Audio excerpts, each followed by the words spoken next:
എല്ലാവർക്കും പുതിയ വീഡിയോയിലേക്ക് സ്വാഗതം.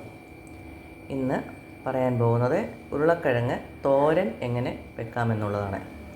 ഇത് 4 ഉരുളക്കിഴങ്ങ് ചെറുതായിട്ട് അരിഞ്ഞത്, ഒത്തിരി ചെറുതായിട്ടല്ല, ഇത്ര വലിയ കഷ്ണമാണ്.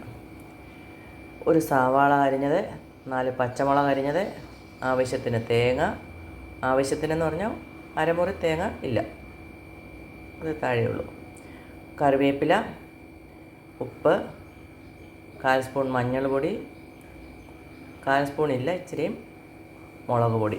ഇത്ര സാധനമാണ് വേണ്ടത്. പാൻ ചൂടാകുമ്പോൾ 2 സ്പൂൺ വെളിച്ചെണ്ണ ഒഴിക്കുക. അതിലേക്ക് കുറച്ച് കടുക് ഇടുക.